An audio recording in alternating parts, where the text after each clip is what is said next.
ஒவ்வொரு வாரம் தேவன் நம்ம கூட பேசிகிட்டு இருக்கிறார். போன வாரம் கூட கீழ்ப்படுத்து, என்ன செய், கீழ்ப்படுத்து. அது அற்புதமான ஒரு வார்த்தை. ஆண்டவர் நம்மளை குறித்து ஒரு பெரிய அழைப்பே டொமினியன், ஆளுகை செய்ய வேண்டும். அல்லேலூயா. இந்த வாரத்தில் ஆண்டவர் என்னோடு கூட வித்தியாசப்படுத்தி காட்டுவேன்னு சொல்கிறார். என்ன சொல்கிறாரு? உங்களை மற்றவங்களை விட வித்தியாசப்படுத்தி காட்டுவேன்னு சொல்கிறார். ஆமே சொல்லுங்கள். அல்லேலூயா. எகிப்தில் தான் கோசேன் நாடு இருக்குது. நல்லா கவனிங்க. இந்த பாவ உலகத்தில் தான் சபை இருக்குது, உலகத்தில் தான் நாம் இருக்கிறோம்.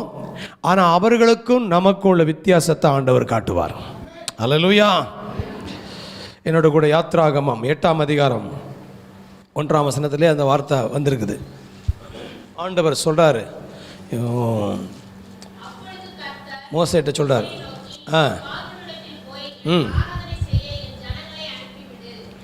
ஆண்டவர் சொல்கிறாரு, என் ஜனங்களை அனுப்பிவிடு. நீ அப்படி செய்யாட்டினா சில காரியங்களை நான் வித்தியாசப்படுத்தி 22ஆம் வசனம் வாசிங்க. பூமியின் நடுவிலே நானே கர்த்தர் என்பதை நீ அறியும்படி என் ஜனங்கள் இருக்கிற கோசே நாட்டில் அந்நாளிலே வண்டுகள் வராதபடி அந்த நாட்டை விசேஷத்தைப்படுத்தி, அடுத்த வசனம் ரொம்ப முக்கியம், என் ஜனங்களுக்கும் உன் ஜனங்களுக்கும் வித்தியாசம் உண்டாகும்படி செய்வேன். நல்ல ஒரு கைத்தட்டு விடுங்க. இது அப்படியே தீர்க்கதரிசனமா எடுத்தீங்கன்னா நல்லா கைத்தட்டுவீங்க. அல்லேலூயா.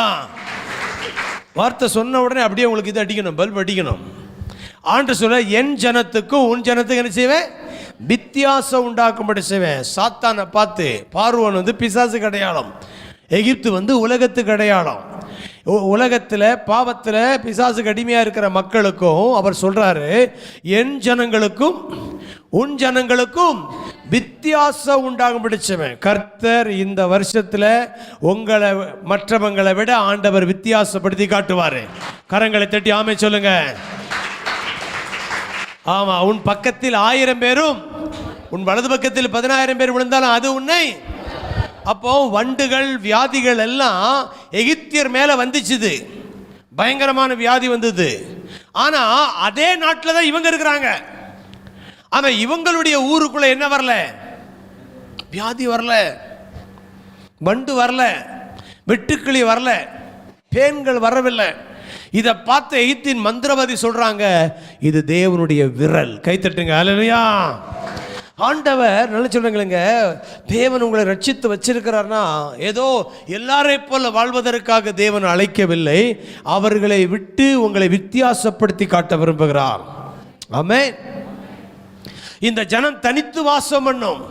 இவங்க உலகத்துக்குள்ளதான் இருப்பாங்க. ஆனால் உலகத்துக்கு வருகிற பிரச்சனை, உலகத்துக்கு வருகிற வியாதி, உலகத்தில் வரக்கூடிய கொரோனா, உலகத்தில் வரக்கூடியதான இந்த பகலில் இரவில் நடக்கிற இந்த வியாதிகள் எல்லாம் உங்களை தொடாது. ஆமென். ஆண்டவர் ரொம்ப தெளிவாக அப்பட்டமாக இதை சொல்லியே காமிக்கிறாரு. என்ன சொல்றாரு? மறுபடியும் வாசிங்க. என் ஜனங்களுக்கும் உன் ஜனங்களுக்கும் வித்தியாசத்தை உண்டாகும்படி செய்வேன். இது சிலருக்கு கத்த நேர சொல்றாரு, உனக்கும் மற்றவங்களுக்கு நான் வித்தியாசத்தை நான் உண்டாக்கும்படி செய்வேன், நான் காட்டுவேன். உன் கூட நான் இருக்கிறத வித்தியாசப்படுத்தி காட்டுவேன். ஹல்லேலூயா. மற்ற ஊழியங்களுக்கு இந்த ஊழியத்தையும் கர்த்தர் வித்தியாசப்படுத்தி காட்டுவேன் சொல்றாரு. ஹல்லேலூயா. மற்ற சபைகளுக்கு இந்த சபைகளுக்கு ஒரு வித்தியாசத்தை நான் காட்டுவேன் சொல்றாரு. ஹல்லேலூயா. உங்க வீட்டுக்கு பக்கத்து வீட்டுக்கு பெரிய வித்தியாசத்தை ஆண்டவர் காட்டுவாரு. ஆண்டவர்கிட்ட நான் எதை பெற்றுக்கொண்டேன்? இந்த ஆண்டவர் நம்பி இந்த ஆலயத்துக்கு ஞானஸ்தானம் எடுத்து வார சபைக்கு போய் தசமமாக கொடுத்து தேவன் ஆராதிக்கிற எனக்கு தேவன் என்ன கொடுத்தா நீங்க கேட்டு கத்த சொல்லுவாரு, 100 மடங்கு இம்மையில நான் தருவேன். கைத்தட்டுங்க. அல்லேலூயா. 100 மடங்கு நான் தருவேன், வித்தியாசப்படுத்தி காட்டுவேன் சொல்றாரு.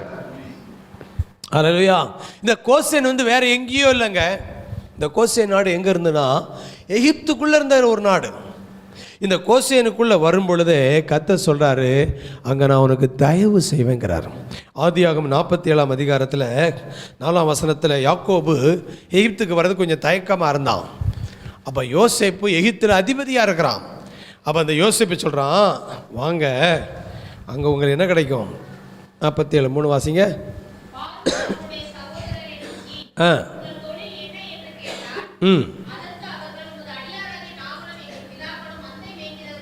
நாங்கள் எல்லாமே மந்தை மேய்க்கிறவர்கள். நாங்கள் எல்லாமே ஒரு ஆட்டு மந்தை மாதிரி. நாங்கள்லாம் ஒரு சபை, ஒரு மந்தை. நாங்கள் இயேசுவின் மந்தை. சொல்லுங்கள் வாயை திறந்து. நான் யார் மந்தை? கர்த்தர் என் மெய்ப்பராயிருக்கிறார். அல்லேலூயா. நான் அவருடைய ஆட்டுக்குட்டி. அப்படி சொல்லிட்டு அடுத்த வசனம், கானான் தேசத்திலே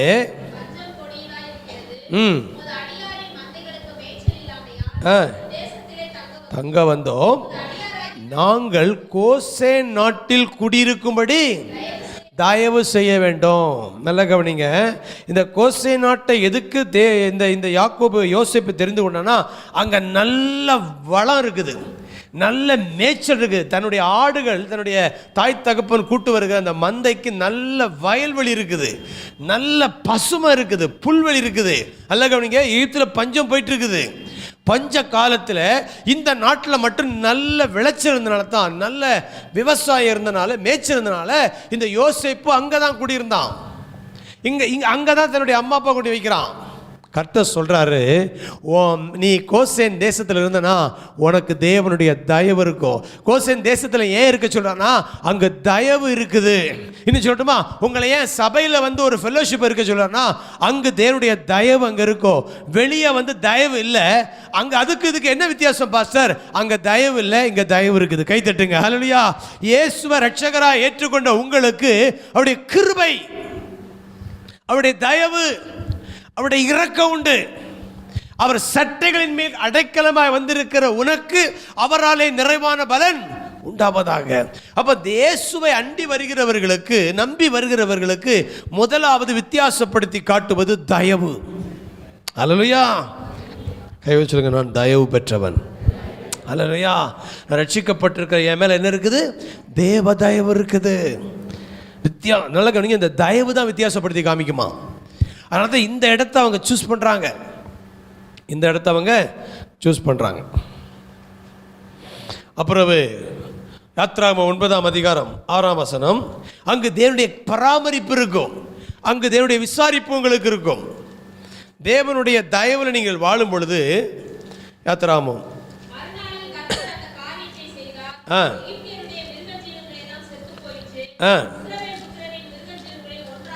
நல்ல கவனிங்க. டிவைன் ப்ரொடெக்ஷன் இருக்கும். என்ன இருக்குதும்? ப்ரொவிஷன் இருக்கும். முதலாவது உங்களுக்கு பராமரிப்பு கிடைக்கும். ரெண்டாவது பாதுகாப்பு இருக்கும். உங்க உயிருக்கு மட்டும் கிடையாது, உங்க மிருகங்களுக்கே பாதுகாப்பு கொடுப்பேங்கிறார். கைத்தட்டி கர்த்தரை மகிமைப்படுத்துங்க. ஹல்லேலூயா. ஆண்டவர் நம்முடைய வளர்ப்பு பிராணிகள் மேல் கரிசனை உள்ளவராக இருக்கிறாரு. எப்படி வித்தியாசப்படுத்தி காட்டுறாருன்னா, அங்க உள்ள ஆடு மாடெல்லாம் செத்து போச்சு. ஆனா கோசே நாட்டில் இருந்த தேவனுடைய பிள்ளைகள், இஸ்ரவேல் மக்களுடைய வீடுகளில் ஒரு கோழி, ஒரு ஆடு மாடு கூட சாகல. அல்லேலூயா. இப்ப சொல்றீங்களுங்க, உங்களுடைய ஒவ்வொரு பொருட்கள் மேலும் கர்த்தருடைய கவனம் இருக்குது, பாதுகாப்பு இருக்குது. உங்களை பாதுகாக்கிறது, உங்களுக்கு நன்மை கொடுக்கிறது, உங்களுடைய அன்றாட தேவை சந்திப்பது மட்டுமல்ல, உங்களை பாதுகாக்கிறார், உங்கள் பொருட்களை பாதுகாக்கிறார். தயவுல வாழ்றது ரொம்ப பெரிய ஆசீர்வாதங்க. தயவுல வாழ்றவங்களை வித்தியாசப்படுத்தி காட்டுவார். அதில் உங்கள் வீட்டுக்குள்ளே எப்பவும் தேவ தயவுல வாழ்கிறேங்கிற அந்த ஒரு உணர்வு உங்களுக்குள்ளே இருக்க வேண்டும். அல்லேலூயா. அடுத்தது பாருங்க, உயிருக்கு பாதுகாப்பு. 12ஆம் அதிகாரம் 13ஆம் வசனம். யாத்ராகமம் 12:13. நல்ல கவனிங்க. தேவன் வித்தியாசப்படுத்துகிற அடையாளமாக இருக்கும். நான் எகிப்து தேசத்தை அழிக்கும் பொழுது, கைத்தட்டி கர்த்தரை மகிமைப்படுத்துங்க. வித்தியாசத்தை எப்படி உண்டாக்குவார்னா, கொரோனா எல்லாருக்கும் வந்துச்சு, ஆனால் நம்ம சபையில் யாருக்கும் வரல. நல்லா கைத்தட்டி விடுங்க. கொரோனால நம்முடைய சபையில் யாரும் மரிக்கலை. ஆமென். பாதுகாக்கிறார். உங்கள் பக்கத்து வீட்டுக்கு வியாதி வர்றதுனால நீங்கள் பயப்படாதீங்க. உங்களை வீட்டை சுற்றி தேவன் ஒரு அக்கினி மதிலை வைத்திருக்கிறார். யோபுவின் வீட்டை சுற்றிலும் அவனுக்குண்டான எல்லாவற்றை சுற்றிலும் கர்த்தர் வேலை அடைத்திருந்தார். ஒரு வித்தியாசப்படுத்தி காட்டுறாரு. நான் சொல்கிறேன், இந்த தேவனை ஆராதிக்கிற உங்கள் குடும்பங்களை, உங்கள் வீட்டை சுற்றி ஒரு ரத்தத்தை போட்டிருக்கிறார், அடையாளத்தை போட்டிருக்கிறார். கைத்தட்டுங்க. ஹல்லேலூயா. இயேசுவின் ரத்தம் நம்மை பாதுகாக்கிறது. ஹல்லேலூயா. ஒரு ரத்த கோட்டைக்குள்ளே இருக்கிறீங்க. என்ன கோட்டைக்குள்ள இருக்கிறீங்க? இரத்த கோட்டைக்குள்ள இருக்கிறீங்க. அழகான ஒரு பாட்டு. இரத்த கோட்டைக்குள்ளே நான் நுழைந்து விட்டேன், எதுவும் அணுகாது, எந்த தீங்கும் என்னை தொடாது. Provision, protection, favour. நல்ல கவனிங்க. இப்போ தயவை காட்ட போகிறேன். இந்த நாட்டில் இருந்தீங்கன்னா, இந்த தயவில் இருந்தீங்கன்னா உங்களுக்கு மக்களுடைய தயவு கிடைக்கும் பாருங்க. சரி, 36 பார்த்தீங்க. 36 கைத்தட்டுங்க, கைத்தட்டுங்க. ஹல்லேலூயா. இந்த இந்த இந்த கோசைனில் வந்திருந்தீங்கன்னா உங்களுக்கு எங்களைங்க நீங்கள் சபையில் இருந்தாலும் உலகத்தில் இருக்கிற மக்கள்கிட்ட உங்களுக்கு தயவு கிடைக்கும். இஸ்ரவேலுக்கு யாருடைய கண்களில் தயவு கிடைச்சது? எகிப்தியருடைய கண்களில் என்ன தயவு பாருங்க. கைத்தட்டுங்க. கேட்டதை கொடுப்பாங்க. கைத்தட்டுங்க. ஹல்லேலூயா. நீங்கள் கேட்டதெல்லாம் கொடுப்பாரு. கொள்ளையிட்டார்கள். அதுக்கு மேலே பற்றி 35 வசனம் படிச்சுன்னா மோசே சொல்லுதபடி இஸ்ரவேல் ஜனங்கள் வெள்ளி உடைமையும் பொன்னுடைமைகளையும் வஸ்திரங்களையும் கேட்டார்கள். கைத்தட்டுங்க. ஹல்லேலூயா. அதாவது ஜுவல்ஸ், நகை எல்லாமே நீங்கள் கேட்க கொடுக்குற ஆள். இந்த தேவ தயவில் இருந்தீங்கன்னா நீங்கள் கேட்குறது எல்லாம் அந்த சீமான் கொடுப்பார். ஹல்லேலூயா. அந்த தேவனுடைய குமாரன் இயேசு கிறிஸ்துவுடைய பிள்ளை தயவில் இருக்கிறவங்களுக்கு பிள்ளை கேட்குறது கொடுக்கறதுக்கும் ரோட்டில் போகிறவங்க கொடுக்கறதுக்கும் அப்பாவுடைய இருதயம் வித்தியாசமாக இருக்கும். பிள்ளை கேட்டால் நிபந்தனை இல்லாமல் கொடுத்துருவாங்க. ரோட்டில் போகிறவங்க கேட்டால் யார் நீ, நான் எது உனக்கு, அதையும் தாண்டி பரிதாபப்பட்டு பிச்சை வேணா போடுவார். ஆனால் பிள்ளை ஏடா கூடமாக கேட்பான், எக்கு தப்பாக கேட்பான், கண்ணா பின்னான்னு கேட்பான். அல்லையா? அப்பா கொடுப்பார். அல்லையா? நான் சொல்கிறேன், அவருடைய தயவில் இருந்தீங்கன்னா நீங்கள் கேட்டதை எல்லாம் கொடுக்கிற ஒரு தயவு. கைகளை தட்டி ஹல்லேலூயா. அப்போ முதலாவது இந்த தயவை பெறணும்னா நீங்கள் ஒரு இடத்துல வந்து இருக்கணும். ஒரு வாழ்க்கை முறையை நீங்கள் ஒழுங்குபடுத்தணும். அதைத்தான் 91 சங்கீதம் முதல் வசனம் அப்படியே ஒரு ஸ்டாண்ட் பாயிண்ட் காமிக்குது. அது போகிறதுக்கு முன்னாடி 6, 7, 8 படிச்சிருங்க. 91, 6, 7, 8. சங்கீதம் 91, 6, 7, 8.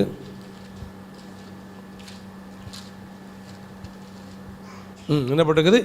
இருளில் நடமாடும்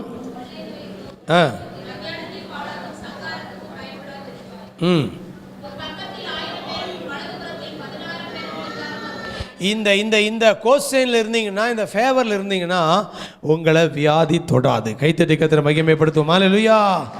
9ஆம் வசனம் 10ஆம் வசனம் போட்டிருக்குது. எனக்கு அடைக்கலமாக இருக்கிற உன்னதமான தாபரமாக நீ கொண்டபடியால் ஆகையால் பொல்லாப்புனக்கு வாதை உன் கூடாரத்தை. அப்போ தேவனை உங்களுடைய அடைக்கலமா, தேவனுடைய தயவில் நீங்கள் வாழ பழகிட்டீங்கன்னா இதெல்லாம் உங்களுக்கு டிவைன் ப்ரொடெக்ஷன் உண்டு. வியாதி வராது. அதில் தான் ஒரு இன்னொரு வசனம் இருக்குது, உன் பக்கத்தில் வலது பக்கத்தில். ஆமாம், இந்த வியாதி வந்து 1000 பேர் இருந்தாங்களாம், 10000 பேர் இருந்தாங்களாம். 1000 பேர் 10,000 பேர் இருந்தாலும் அது உங்களை 1000 பேர் 10,000 பேருக்கு வியாதி வந்தாலும் உங்களுக்கு வியாதி வராது. கைத்தட்டுங்க. ஹல்லேலூயா. இதெல்லாம் நீங்கள் விசுவாசிக்க வேண்டும். இதெல்லாம் உங்களுடைய பிறப்புரிமை என்று எண்ண வேண்டும்.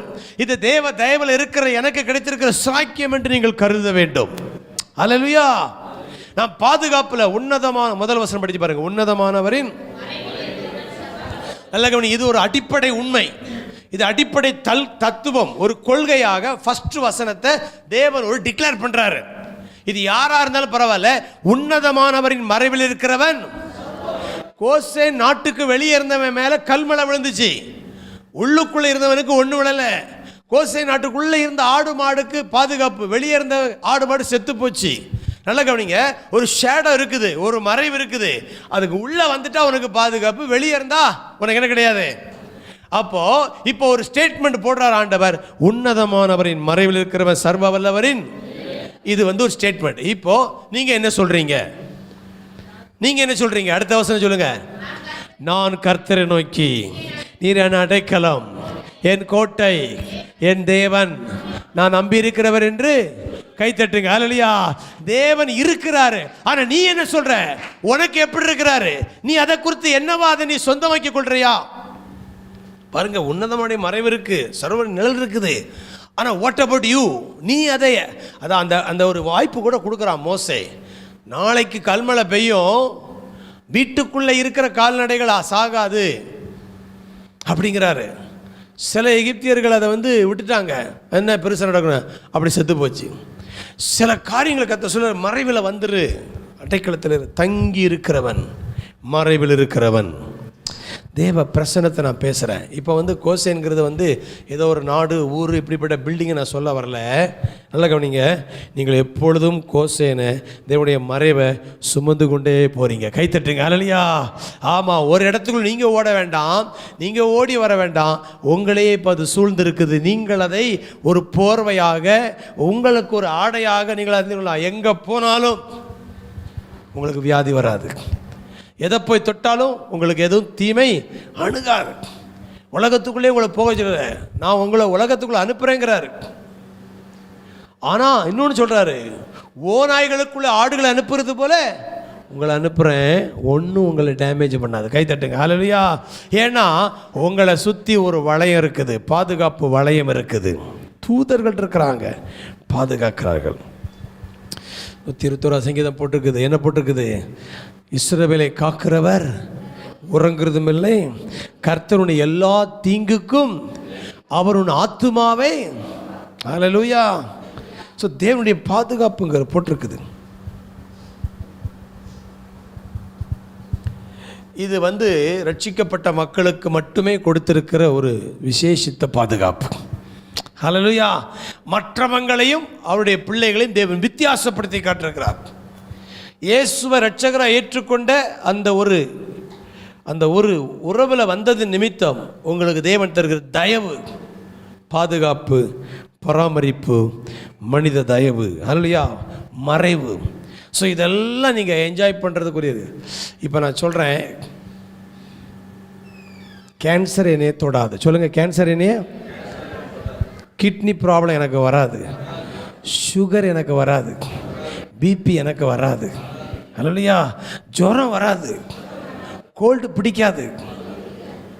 ஏன்? நான் உன்னதமான மறைவில் இருக்கிறேன். ஹல்லேலூயா. ஒருவேளை பிடிச்சிருந்தா, பாஸ்டர் வராதுன்னு சொல்கிறீங்க பாஸ்டர், ஏற்கனவே உள்ள எட்டி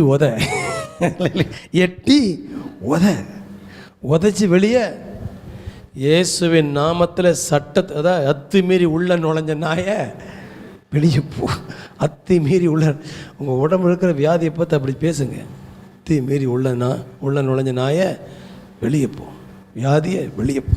பிசாசுக்கு எதிர்த்து நில்லுங்கள், அப்பொழுது அவன் உங்களை விட்டு. தேவனுடைய மறைவில் வாழ்கிற அந்த ஒரு வாழ்க்கை முறையை வைத்துக்கொள்ளுங்க. எப்பொழுது இந்த வசனத்தை நீங்கள் ஃபுல்லாக படித்தீங்கன்னா, 91 சங்கீதம் படிச்சிங்கன்னா அதில் போட்டிருக்குது, அவனிடத்தில் வாஞ்சியாக இருக்கிறபடியால் அவனை உயர்ந்த விடுவிப்பேன், அவன் நாமத்தை அறிந்திருக்கிறபடியால். அங்கே இருந்தால் அவன் இன்னைக்கு கூப்பிடுவான், நான் அவனுக்கு. இந்த ஃபேவரில் இருந்தீங்கன்னா ஜெபிச்சால பேசினாலே உங்களுக்கு பதில், கூப்பிட்டாலே உங்களுக்கு பதில். ஹல்லேலூயா. ஆபத்தில் நானே அவனோடு இருந்த அவனை தப்புவித்த அவனை நீடித்த நாட்களாய் அவனை திருப்தியாக்கின் ரட்சிப்பை. ஸோ தேவனுடைய பாதுகாப்பில் இருந்தினா உங்களுக்கு விசேஷித்த ஒரு ஃபேவரை தேவன் கட்டிடுவார். கைகளை தட்டி ஹல்லேலூயா. நான் தேவனுடைய பாதுகாப்பு கொடுக்குறேன். கைகளை உயர்த்தி, ஆண்டவரே நீ என்னை வித்தியாசப்படுத்தி காட்டுறீங்க. ஆண்டவரே, மற்றவங்களை விட தேவன் எங்களை வித்தியாசப்படுத்துறீங்க.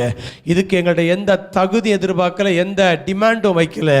இயேசுவை ரட்சகராக ஏற்றுக்கொண்ட ஒரே கர்த்தாவே ஸ்தோத்திரமையா. விசுவாசத்து நிமித்தம் எங்களுக்கு இதெல்லாம் நீதி கர்த்தாவே பலிக்கிறது ஆண்டவரே.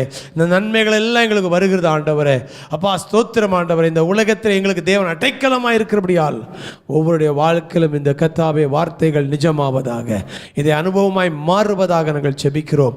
இந்த வாரத்திலே இதை வித்தியாசப்படுத்தி காட்டு. கர்த்தர் சொல்றாரு, இந்த வாரத்திலே நான் உங்களை வித்தியாசப்படுத்தி காட்டுவேன். கைகளை தட்டி. பொருளாதாரத்தில் பார்ப்பீங்க, சரீர சுகத்தில் பார்ப்பீங்க, சமாதானத்தில் பார்ப்பீங்க, உங்கள் எல்லைகளிலே பார்ப்பீர்கள்.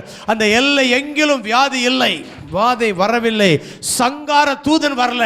அந்த ரத்தம் தெளிக்கப்பட்ட வீட்டுக்குள்ள சங்கார தூதன் வரல. மற்ற வீடுகள் எல்லாம் தலைப்பிள்ளைகள் மரித்து போனார்கள். தேவன் வித்தியாசப்படுத்தி காட்டுவார். ஒவ்வொருடைய வாழ்க்கையிலும் தேவன் இந்த கத்த வார்த்தைகளின்படி என்னை வித்தியாசப்படுத்தி காட்டுகிறார். மீதியான விலையை கத்தர் பொறுப்படுத்திக் கொள். இயேசுவின் மூலம் பிதா.